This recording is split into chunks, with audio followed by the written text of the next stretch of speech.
Welcome to the training session on communicating with families and caregivers to support children with developmental delays. This topic is central to the health and development of children, and connecting with families strategically and compassionately can lay the foundation for lifelong growth and learning. The Kentucky Cabinet for Health and Family Services has developed this guide to empower caregivers and trainers with practical tools and expertise. Children experience different rates of development across areas like speech, motor coordination, cognitive skills, and social interaction. When a child experiences delays, it's often families and caregivers who first notice or who respond to concerns pointed out by educators or health professionals. The initial conversations about these delays can feel sensitive, but they are a crucial step. Done thoughtfully, they help unite everyone in supporting the child. In this session, we're focusing on several key principles. First, communication with families should be regular, open, and trusting.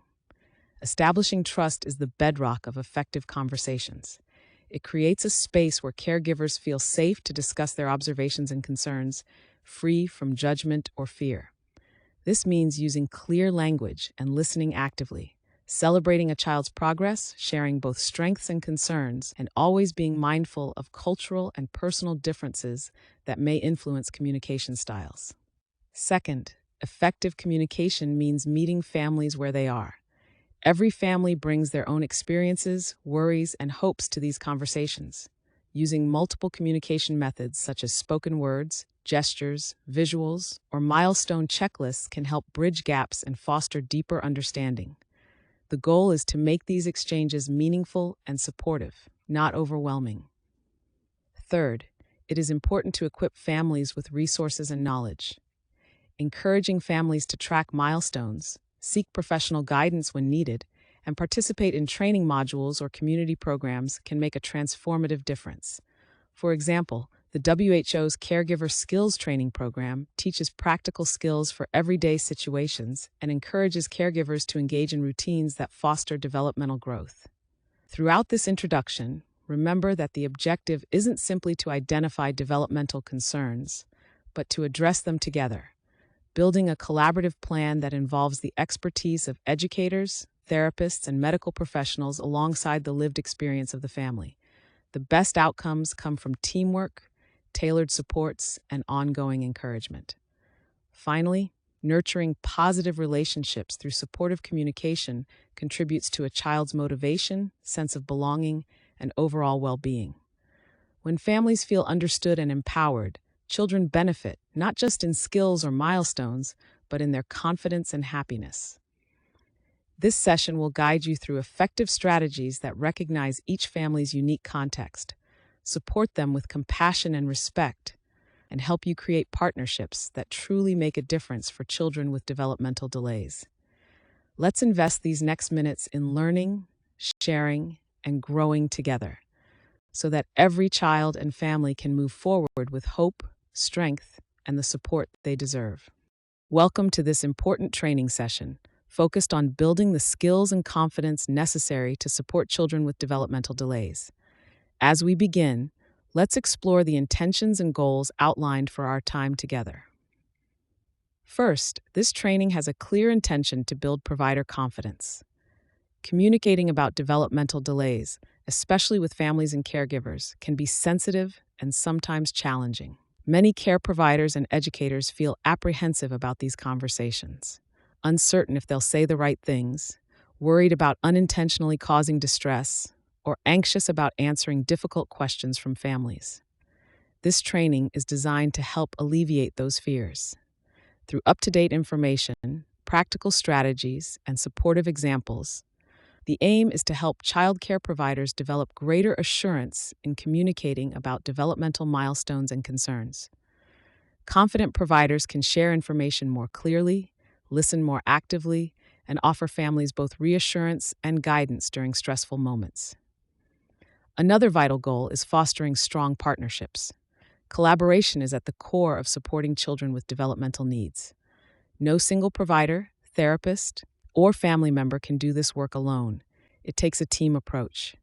This training offers ways to create effective partnerships, encouraging providers to work closely with families, including both parents and non-familial caregivers, and to connect with supportive community or state-level resources. By fostering partnership, everyone is empowered to play a role in a child's growth and development, and families are less likely to feel isolated or overwhelmed. Consider the kinds of partnerships we're striving for: open communication between home and care settings, frequent and meaningful updates about a child's progress, and coordinated access to early intervention or specialty services. These partnerships are cemented not just through formal meetings, but also through everyday interactions, celebrating small wins, responding to concerns early, and being available as a trusted resource when new questions or challenges arise. A key part of both intentions, confidence, and partnership means learning to see each encounter from the family's point of view. Parents and caregivers might have strong emotions when concerns are raised about their child. They may be fearful, uncertain, or even in denial, and that's a perfectly human response. By approaching every conversation with respect, empathy, and patience, providers help families process information, ask their questions, and build trust. Even when immediate answers aren't available, showing that you are listening and committed to finding solutions together lays the groundwork for honest, productive relationships. This training will offer you practical communication techniques, tips for using milestone checklists, and guidance on connecting families with the right resources. You'll have opportunities to reflect on your existing skills and identify areas where you'd like to grow. By the end of this session, you should feel more secure in your ability to discuss sensitive topics, better prepared to involve families in ongoing decision-making, and more confident in building a support network that meets each child's unique needs. Remember, the ultimate goal is not just sharing information, but creating an environment where every child is understood, supported, and empowered to reach their potential. An environment where families and providers work side by side for the best possible outcomes. Let's begin keeping these intentions in mind as we move forward through the training and into our roles as informed and compassionate partners in child development. Let's take the next few minutes to clarify what is meant by the term developmental delay. In early childhood, there are certain milestones that children are expected to reach as they grow. These milestones include things like walking, talking, playing, and interacting with others. Every child develops at their own pace, but professionals look for consistent patterns of behavior that suggest whether a child is developing typically compared to others their age. A developmental delay occurs when a child does not exhibit what is considered typical age-appropriate behavior, or when certain skills appear much later than expected. For example, some children may begin talking or walking much later than their peers. Others may have ongoing difficulties in areas like problem solving, social interaction, or physical coordination. Providers are trained to look for consistent and documentable signs of atypical or abnormal development. This doesn't mean they're just watching for moments that might stand out in a busy classroom. True developmental delay is something that's observed repeatedly and can be recorded across different settings and over time. It's important to highlight that developmental delay is not the same as simply having undesirable behaviors. Behaviors like biting, hitting, or screaming can actually be normal at certain stages of growth. Young children might act out as a way of expressing feelings before they have the words to do so, and that's part of typical development. What sets developmental delay apart is that the child genuinely struggles with skills that are expected for their age, and these difficulties persist rather than being just a temporary phase. Delays can happen in different areas of development. Social and emotional delays might mean a child finds it hard to make friends or express feelings. Physical delays involve challenges with coordination or basic motor skills like walking, crawling, or using hands for simple tasks. Cognitive delays affect how a child learns, thinks, and solves problems. Sometimes delays are seen in more than one area, and specialists may refer to this as global developmental delay. Each type of delay has its own signs and usually requires different types of support and therapy. Recognizing and understanding these delays is the first step to helping a child get the support they need. Providers and families work together to monitor progress, and when delays are consistently observed, early intervention can make a substantial difference in a child's future development. Ultimately, being aware of what developmental delay means and what it does not mean helps create an environment of empathy, patience, and informed care for every child. Let's take a moment to discuss the specialized plans you may encounter when supporting children with developmental delays. These plans are designed to ensure every child gets the appropriate support and resources they need to thrive in both early intervention and educational settings. The first type of plan is the Individualized Family Service Plan, or IFSP. This plan is tailored for children from birth up to 3 years old who are experiencing developmental delays. The focus here is on family-centered goals and services, meaning the support provided is coordinated closely with families through early intervention programs. An IFSP is reviewed every 6 months to ensure the child's developmental needs are being met as they grow and change. The plan lays out specific strategies for both the child and their family, ensuring that everyone is working together toward clear, achievable goals. As children enter preschool and elementary school, the Individualized Education Program, or IEP, may come into play. The IEP is for children ages 3 through 21 within the public education system who require special education services. This plan is a legally binding document that outlines the educational goals, services, and accommodations a child will receive. Unlike the IFSP, which includes family goals, the IEP zeroes in on academic and educational supports tailored to the student's learning needs. The IEP is reviewed annually to keep the plan up to date and responsive to the child's progress. Lastly, there is the 504 plan, which is based on Section 504 of the Rehabilitation Act.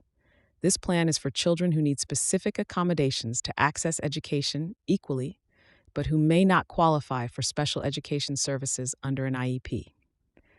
A 504 plan ensures that barriers are removed within the school environment, allowing children with physical, emotional, or cognitive challenges to participate and succeed alongside their peers.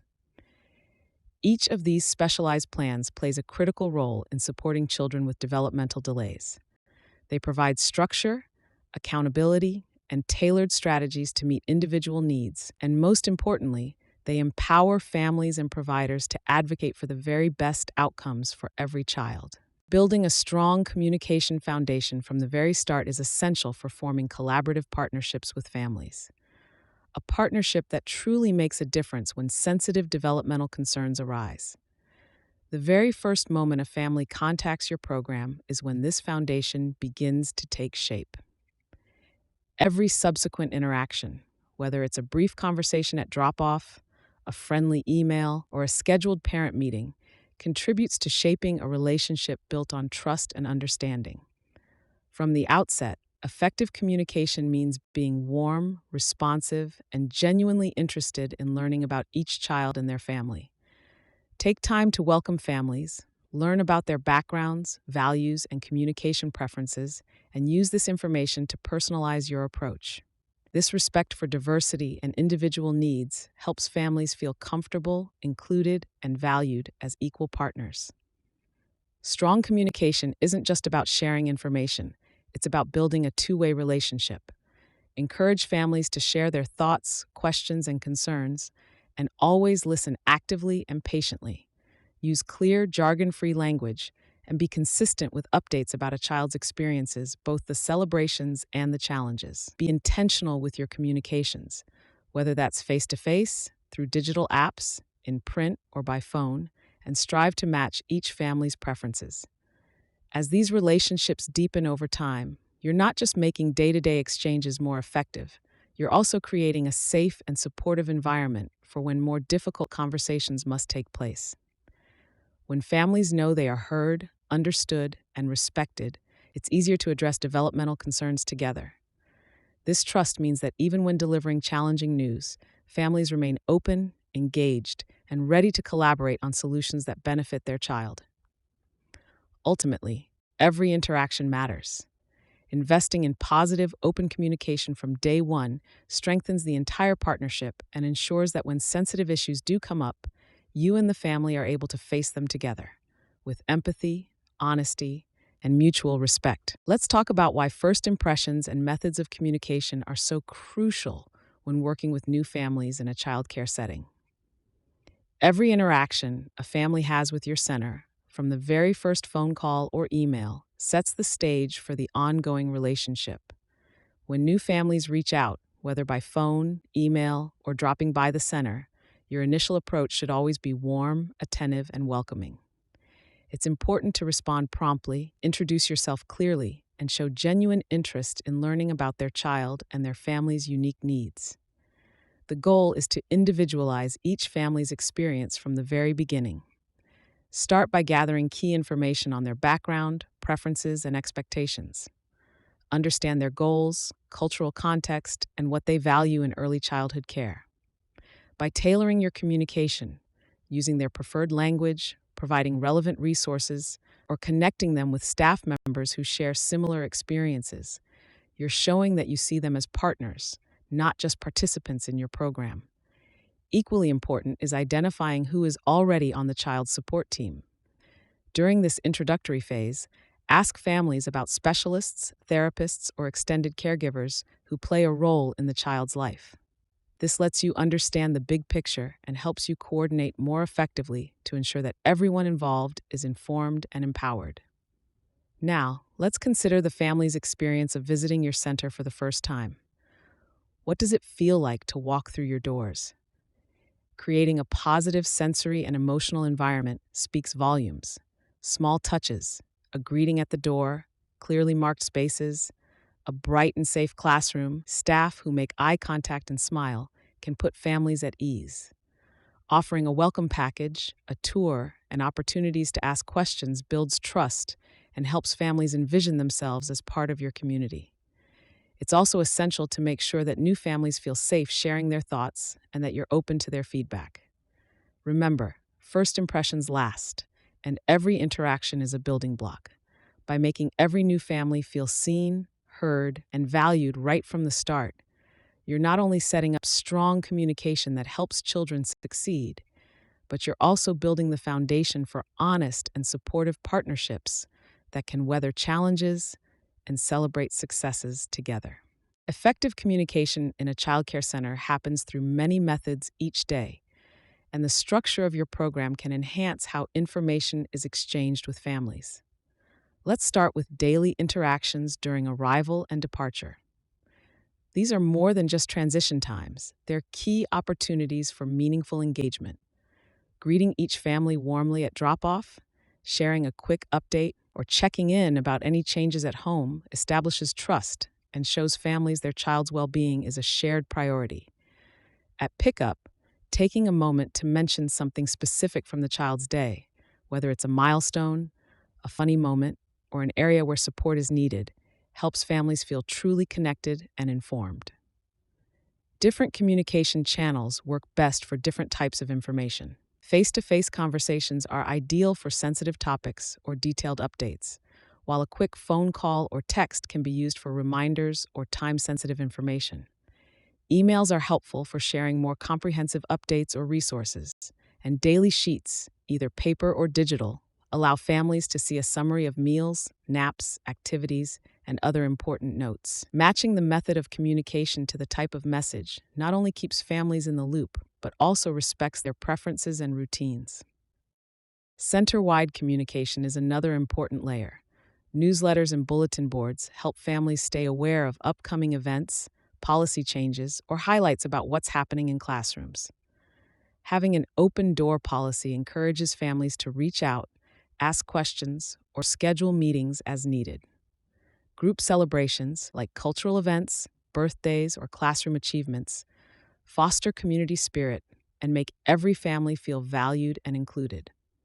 In summary, thoughtfully structuring daily touchpoints, using the most suitable channels for different types of information, and ensuring everyone has access to center-wide communications all work together to create an environment of transparency, trust, and collaboration within your community. As we come to a point of reflection, it's important to pause and consider the reflective questions we've asked throughout this training. These questions are designed to help you think deeply about how to embed relationship building and open communication throughout your childcare program. Creating consistent opportunities for positive bonding and meaningful communication is not just a nice to have, it establishes a strong and trusting foundation. This foundation makes it much easier to engage in difficult conversations when sensitive topics arise, such as developmental delays or challenging behaviors in the classroom. Discussing sensitive topics requires time, patience, and a thoughtful approach. Face-to-face communication is always preferable for these conversations. It allows for immediate feedback and processing, and it provides a private, safe space where families feel respected and heard. In-person discussions give you the opportunity to use compassionate tone, body language, and active listening, which can ease anxiety and foster collaboration. However, your communication toolkit shouldn't rely solely on face-to-face meetings.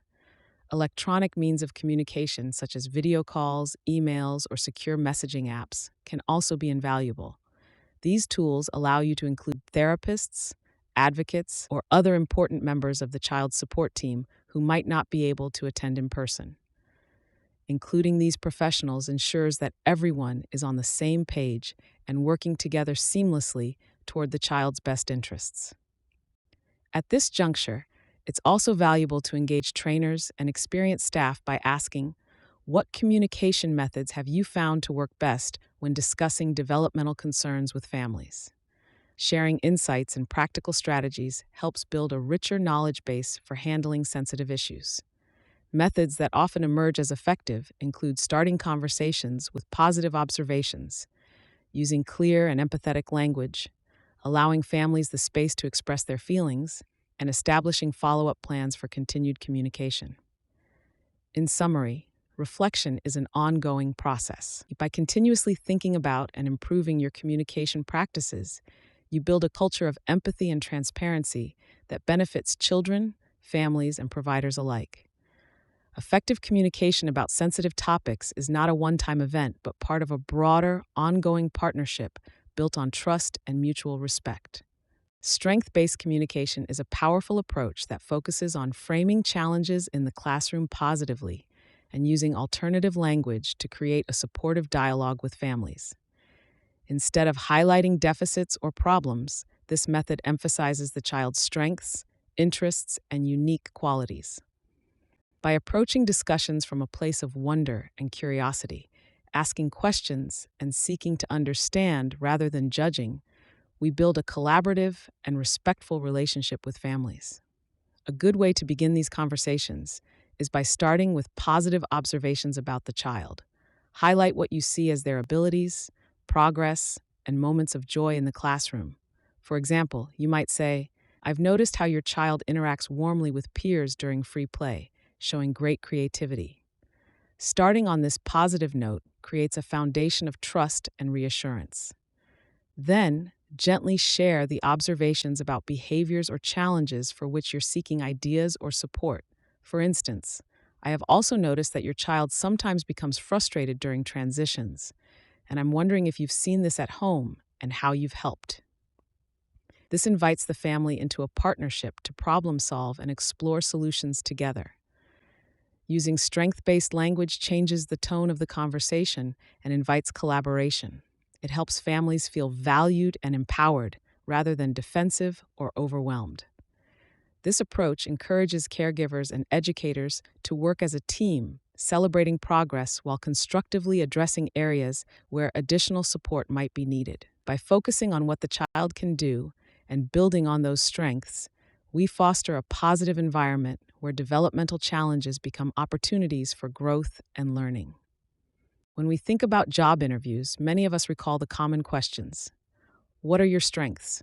Or what qualities make you the right fit for this position? These questions are designed to help interviewers understand what energizes you, what you do best, and how you view your own capabilities. This concept inspires an activity called the strength-based interview, which is a great opportunity for trainers and participants to engage in meaningful self-reflection and build positive communication skills. In this training activity, participants pair up and conduct partner interviews. Each person asks their partner about their strengths and challenges in their work or personal life. This two-way exchange encourages honest sharing and helps participants recognize their own abilities and areas for growth. It's important in this exercise not just to focus on challenges as weaknesses, but to explore them with an open mind. The next step involves positive reframing. After interviewing, each partner introduces the other to the group, but with a twist. They reframe the challenges their partner mentioned into strengths. For example, if one person describes being a perfectionist as a challenge, their partner might reframe it as having great attention to detail and a commitment to quality. This reframing helps shift the narrative from deficit-based to strength-based thinking, reinforcing the idea that what we sometimes view as challenges also carry unique advantages and potential for growth. For those who prefer self-reflection, the activity can be adapted by having participants individually list their strengths and areas where they feel they want to develop. They then practice reframing their own challenges into strengths, which promotes self-compassion and growth mindset. This reflection empowers participants to communicate their value confidently and authentically, a skill critical not only in job interviews but also in everyday interactions. In summary, the strength-based interview activity is more than just a training exercise. It models a positive way of seeing ourselves and others. It encourages curiosity, empathy, and a balanced view of our qualities. By highlighting strengths first and gently exploring challenges through the lens of potential, we create stronger, more resilient professionals ready to face any situation with confidence. Sharing sensitive information about developmental concerns with families is an important and delicate part of your role. One of the key principles to keep in mind is that timing matters. Choosing the right moment to share information can make a significant difference in how it is received and processed. Try to find times when parents or caregivers are least stressed and can give their full attention to the conversation. Avoid moments when they are rushing, distracted, or dealing with additional pressures. This thoughtful timing shows respect for the family's emotional capacity and sets the stage for a more productive dialogue. In addition to timing, it's vital to consider the family's unique context. Every family's home life is different and can influence how information about developmental concerns impacts them, emotionally, financially, or logistically. For example, some families may be balancing multiple jobs, managing health challenges, or navigating language barriers. Being aware of these realities helps you approach conversations with greater empathy and allows you to offer support and resources that truly meet the family's needs. Your sensitivity to their situation demonstrates that you see them as whole people, not just as clients or cases. At the heart of every communication about sensitive topics should be empathy and compassion. Before initiating any conversation, conference, or call about developmental concerns, take a moment to ground yourself in a positive mindset. Use available resources, training, or support from colleagues to prepare. Compassion fosters a non-judgmental atmosphere where families feel safe to ask questions and express their feelings. It also helps you deliver information in a way that is hopeful and strengths-based, focusing on potential and partnership. In summary, always remember that sharing sensitive information is more than just transmitting facts. It's an act of care. Thoughtful timing, consideration of family circumstances, and leading with empathy creates a foundation of trust. This foundation not only helps families process difficult news, but also encourages collaborative efforts to support the child's development and well-being. As we conclude our discussion on establishing communication with families, it's important to remember that relationships begin with the first impression, not just when concerns or problems arise. From the very first interaction, whether it's a greeting at drop-off or a phone call, families are forming their perception of your program and your care. This foundation is built over time through consistent, positive communication that reassures families of their child's well-being and celebrates successes. Positive updates play a crucial role in nurturing this relationship. Encouraging teachers and staff to regularly send notes, share photos, or highlight moments of joy and learning creates a continuous exchange of good news. These messages not only build trust, but also help families feel more connected and engaged in their child's day to day experiences. At the same time, respecting family communication preferences is essential. Some families may prefer face to face conversations, others might rely on texts or emails. Being mindful of these preferences, as well as considering external factors like work schedules or language barriers, shows respect and care. Tailoring communication styles makes families feel seen and valued on their own terms. Ultimately, a foundation built upon positive, personalized communication creates the trust and openness needed to address more sensitive topics, such as developmental concerns, effectively. When families trust that you see their child's strengths and challenges with equal care and respect, they are more likely to engage openly, ask questions, and collaborate on next steps. In summary, every communication, from first impressions to daily updates and sensitive discussions, is an opportunity to strengthen your partnership with families. Prioritize positivity, respect preferences, and nurture that foundation of trust. Doing so ensures that when it matters most, your communication can be clear, compassionate, and successful, supporting the best outcomes for children and their families.